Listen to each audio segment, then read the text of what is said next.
You really thought I wouldn't come? The words hung in the warm Miami air as every conversation on that lavish patio ceased. I watched my ex-husband's face drain of color while his very pregnant wife clutched his arm like a lifeline. The same man who'd thrown divorce papers at me 2 years ago, telling me I was defective goods, because I couldn't give him children, now stood frozen as 4 toddlers tumbled out of the pearl-white Rolls-Royce behind me. You know what they say about karma. She doesn't just come back, she comes back in style. And sometimes, she brings reinforcements. My name is Isabella Rossi now. Though for 8 years, I was Isabella Marino, desperately trying to be the perfect wife to a man who saw me as nothing more than a broken incubator. This is the story of how I went from begging doctors to fix my broken body to watching my ex-husband's world crumble as my 4 children, each carrying the last name Rossi, ran toward the swing set at his precious baby shower. But before you hear about today's beautiful destruction, I need you to understand something. If you've ever been told you're not enough, if you've ever had someone make you feel worthless, this story is for you. But let me start from the beginning. Back when I was 24 and believed love conquered all, I met Antonio Marino at my best friend's wedding. He was the groom's brother, charming, with a stable career as an architect, and he talked endlessly about wanting a big family. He seemed like the answer to a prayer I hadn't even known I was whispering. Our fairy tale began to sour about 6 months after our honeymoon in Italy.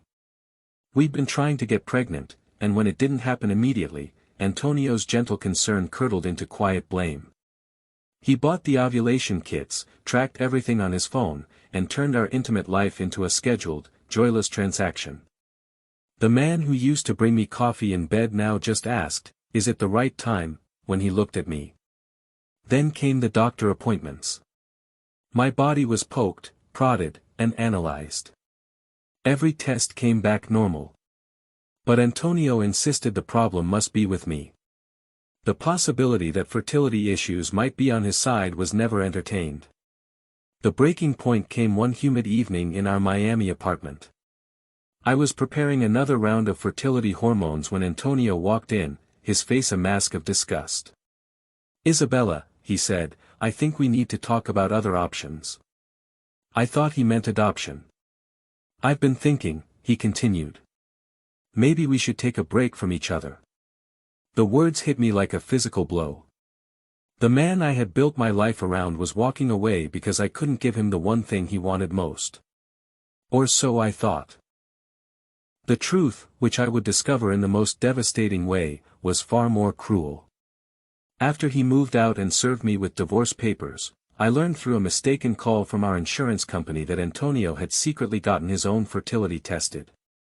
The results showed significant male factor infertility.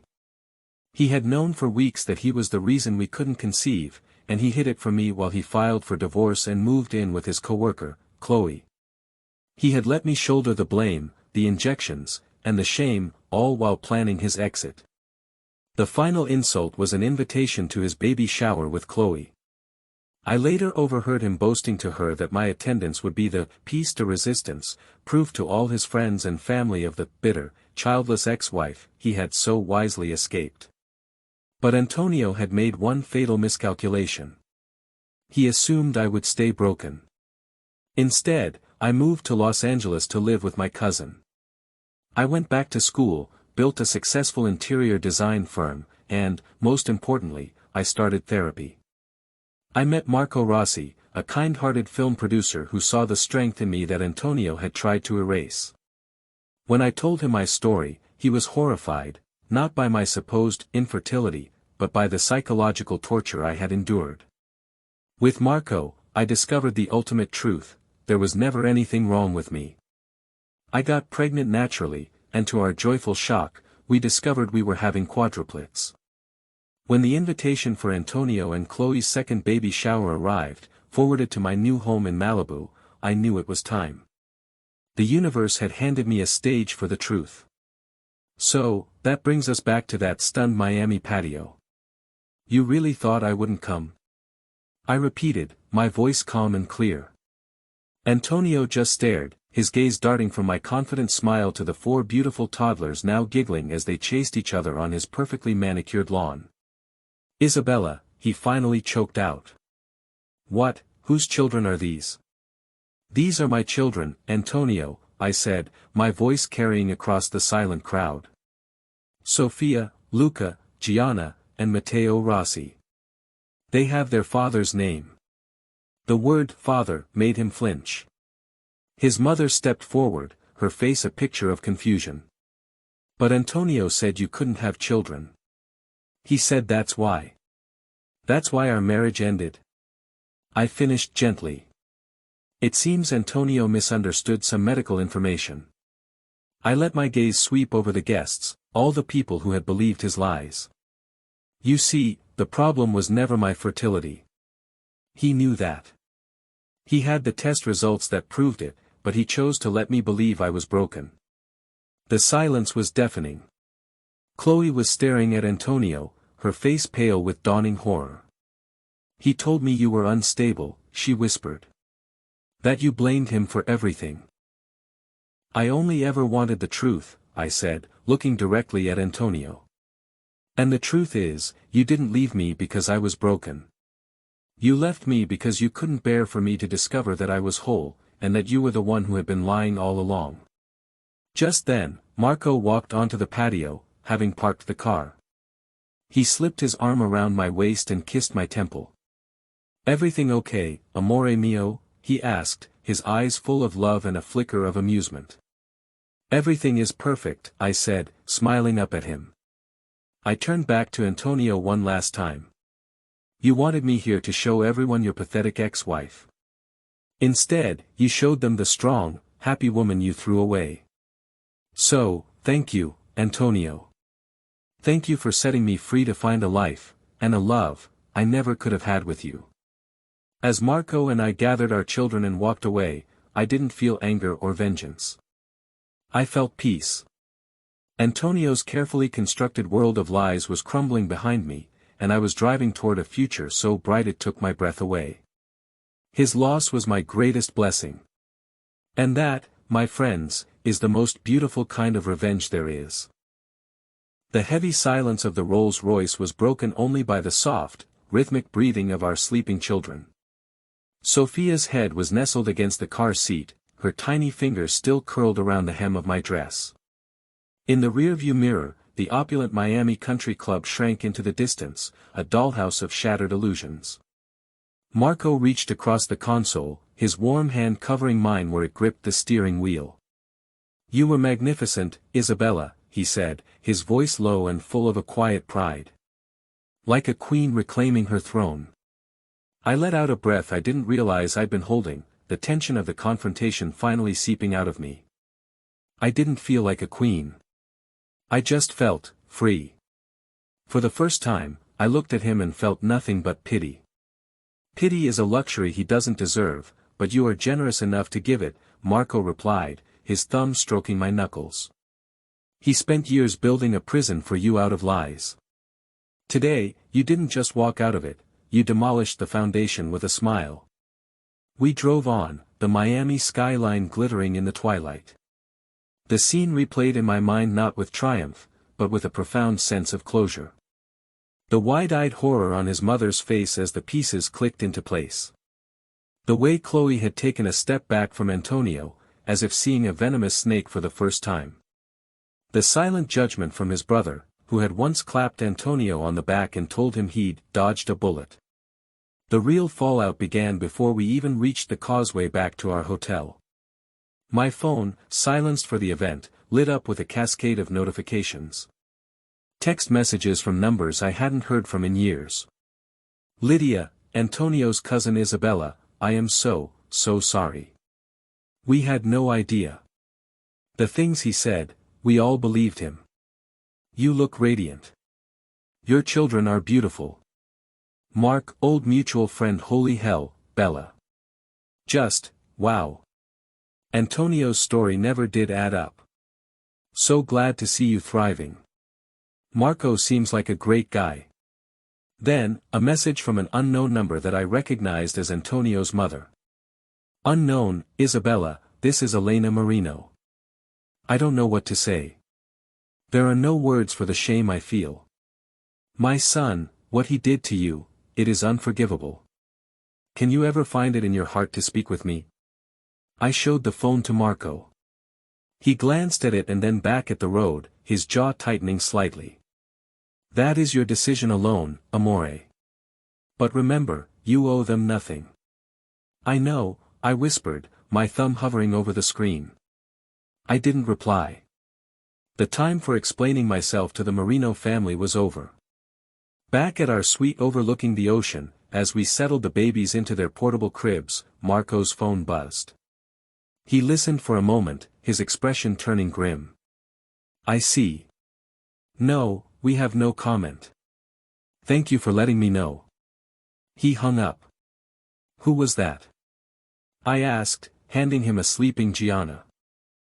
My publicist, he said, laying our daughter down gently. Apparently, a video from the baby shower has already surfaced on a gossip site. Someone's cousin filmed the whole thing on their phone. It's gone viral. My heart stuttered. A video? Of me? Of you being a goddess of cosmic justice, he corrected with a small smile. The headline is, The Ultimate Revenge, Infertile Ex-Wife Arrives at Baby Shower with Quadruplets and Billionaire Husband. They've already identified me. I sank onto the plush sofa, the weight of it all pressing down. This was not what I wanted. I had wanted a private reckoning, not a public spectacle. This is too much, I breathed. Our children, our privacy. Marco sat beside me, pulling me into his arms. Listen to me. We will handle this. My team will issue a statement asking for privacy for our family. The world has a short attention span, they will move on. But Isabella, he tilted my chin up, what you did today. You didn't just confront Antonio. You gave a voice to every person who has ever been gaslit, ever been made to feel small and broken by someone they trusted. That video isn't just about revenge, it's a testament to resilience. Let it be that. His words soothed the panic. He was right. This was bigger than Antonio and me now. The next morning, the digital tsunami was in full force. My professional website saw 1,000% increase in traffic. My inbox was flooded with emails from women and men, sharing their own stories of betrayal and finding strength. A major women's magazine wanted an exclusive interview. A book agent proposed a memoir. Amidst the chaos, one more message came through. This time, it was from Antonio himself. Not a text, but an email, sent at 3:17 a.m. Subject, I have no right. Isabella. I have no right to ask for your time, your attention, or your forgiveness. I am writing this from a hotel room. Chloe has left me. She took her daughter and left last night after seeing the video and hearing the full truth from my mother, who will not currently take my calls. My life, the one I so carefully built on a foundation of lies, is over. And I deserve every second of this ruin. Seeing you yesterday, it was like looking at the sun after a lifetime in a cave. I was blinded. I had convinced myself of my own narrative for so long that I started to believe it. But you, with your strength, your beautiful children, your husband who looks at you the way I should have, you were the living, breathing truth I could no longer ignore. I sabotaged us. I knew the timing was wrong for conception. I downplayed the doctor's early concerns about my sperm count. When I got the final results confirming the issue was with me, I was a coward. The thought of you looking at me with the same pity and disappointment I had shown you was unbearable. So I ran. I found someone who didn't know that version of me, and I made you the villain to make my escape clean. I was not a man.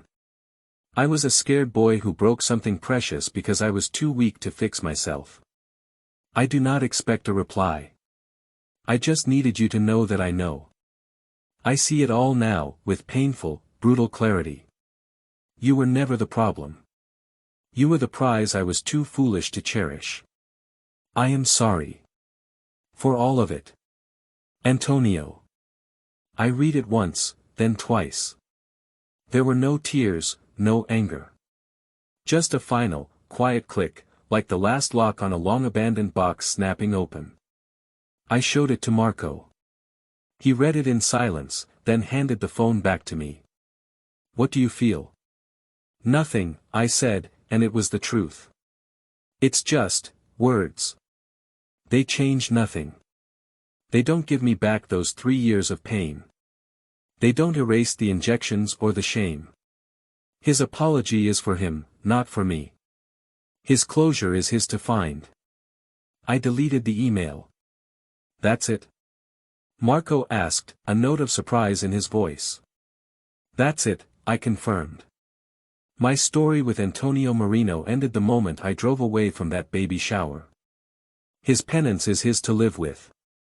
My future is here, with you and our children. A week later, we were back home in Malibu. The media frenzy had begun to die down, redirected by Marco's capable team toward a new scandal. The babies were splashing in the shallow end of the pool under Marco's watchful eye, their joyful shrieks echoing against the hills. I stood on the deck, watching them, my heart so full it felt like it might burst. The past was a ghost, finally laid to rest. Antonio's confession was a footnote in a story I was no longer reading. Marco looked up from the pool, catching my eye. He smiled, that brilliant, unconditional smile that still made my knees weak. Sophia splashed water at him, and he laughed, a rich, happy sound that was the true soundtrack of my life now. He had been right. This was the most beautiful kind of revenge. Not the public humiliation or the viral video, but this profound, unshakable peace. It was a life built not on the ashes of my past, but on the solid foundation of self-worth, genuine love, and the boundless joy of 4 little miracles who would never, for a single second, doubt their mother's strength. The story wasn't about the man who broke me. It was about the family that made me whole.